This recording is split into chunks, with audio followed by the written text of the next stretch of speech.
Great looking. Good morning, fellow delegates. Good morning. Thank you, President Weller, for that very kind introduction.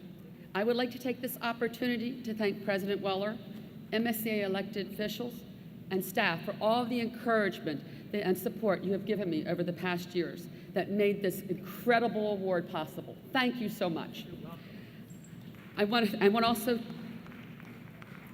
thank you for being at the NEA ESP conference to share in the excitement of this award. I want to thank my local HCEA for always standing with me behind whatever my idea was to do, but you were behind me all the way. I can hear you. And I cannot forget to thank those of you, and you know who you are out there, who have been either walking beside me, behind me, shoving me, or in front of me, pulling me into all of those endeavors. But you were there with me, and for that, I want to thank you. And I was particularly thrilled with the welcome signs today and that you held at the NEA convention. It made getting up in front of the 9,000 delegates a lot easier to know that I had the support of my family there. And those of you that were on the stage with me, thank you so much. Now, I had my family then, and I've got you now supporting me, so let's get started. When I was preparing my speech, I thought about this year's theme: strong schools, strong MSEA leading the way, leading the change, leading the charge. I decided to consult with Webster to see I decided to consult with Webster to see how they define the word strong, to see how it was determined if we are using it the right way, if MSEA is saying the right thing. Webster's defines strong as 1, physically powerful, healthy, and hardy. 2, having much force or power. 3, morally or intellectually powerful or strong, as in strong will. Does this description fit MSEA? Is MSEA powerful, healthy, and hardy? Does MSEA have much force or power? Is MSEA morally and or intellectually powerful? I would submit to you that MSEA does justice to Webster's definition. As an organization, we are powerful, both intellectually and politically. We are healthy and hardy, but that can change very quickly. We cannot take it for granted or rest on our past laurels. As we know, education is ever changing. We also know that not all change is for the better. We need to make sure that our voices continue to be heard by those that are making the political decisions impacting education. We need to make sure people being elected are education friendly. By that, I mean electing officials that will listen to the voices of the people that are in the business of educating students, teachers, and support professionals.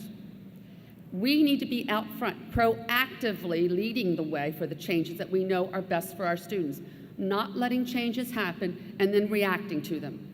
By that time, it's too late. We have a lot of people who think they know what's best for education, but they've never been in a classroom, a lot of them. What looks good on paper does not always work in a classroom, am I right? We know what works and what does not work. We need to make our collective voices be heard at all levels of politics. To do this, we must have friends of education at all levels of government. Now, I want to specifically speak to the ESP members out there in the audience. Our number one problem is the public does not know who we are. The same is true in the political arena. No one knows our issues until we speak up. We know that our salaries are low and that we are not paid close to what our value as support staff are. But the only way we can turn this around and make them commiserate with our contributions to education is to become stronger, or as Webster said, have much force or power. And this begins with having a strong voice.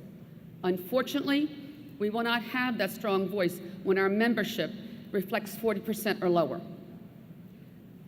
The school board pays little attention to us. We cannot lead the charge or lead the change with weak membership.